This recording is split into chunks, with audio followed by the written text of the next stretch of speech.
During the 1943 Bengal famine, the Marwari community, a prominent trading and industrial class in Bengal, played a significant role in the economic and social dynamics of the time.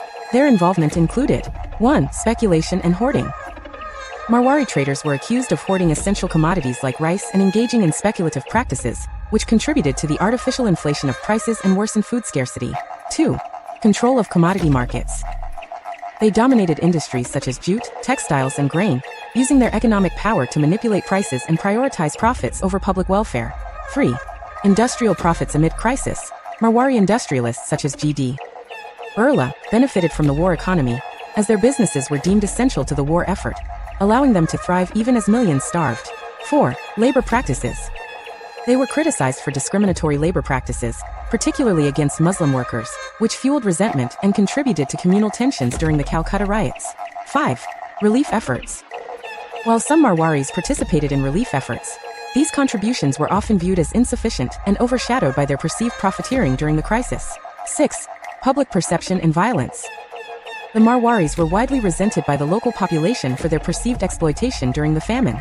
This resentment culminated in violence against them during the 1946 Calcutta riots, where their businesses and properties were targeted. Their role during the famine was marked by economic dominance, controversial practices, and the resulting social and communal tensions.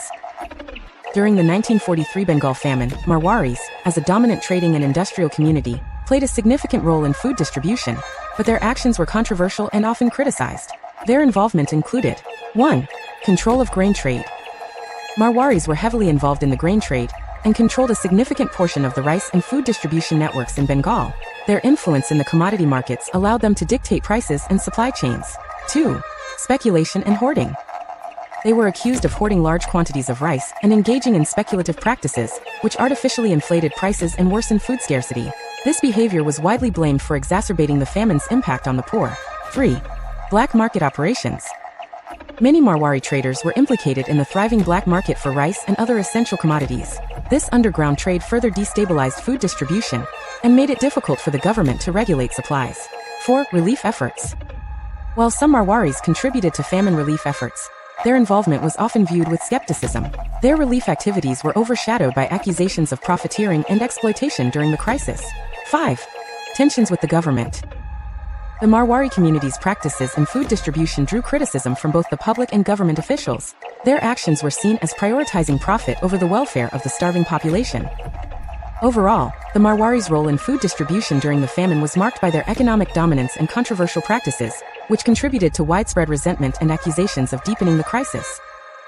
The consequences of food hoarding during the 1943 Bengal famine were severe and multifaceted. 1. Artificial inflation of prices.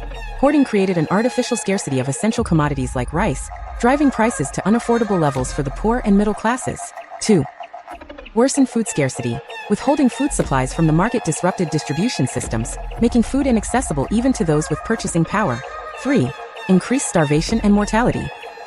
The inflated prices and reduced availability of food led to widespread starvation, resulting in the deaths of an estimated 2 to 3 million people. 4. Proliferation of the black market. Hoarding fueled a thriving black market where food was sold at exorbitant prices, further marginalizing the poor. 5. Breakdown of social order. The crisis caused by hoarding led to social unrest, resentment, and mistrust within society, deepening class and communal tensions. 6. Governmental failure. The colonial government's inability to curb hoarding and regulate food distribution highlighted administrative incompetence and contributed to the scale of the famine. 7. Mass displacement. Millions were forced to leave their homes in search of food, leading to mass displacement and the collapse of rural economies. 8. Long-term distrust. The hoarding left a legacy of distrust toward traders and industrialists, contributing to communal tensions and violence in subsequent years. In summary, food hoarding during the famine turned a scarcity into a catastrophic humanitarian disaster, amplifying mortality, social unrest, and economic collapse.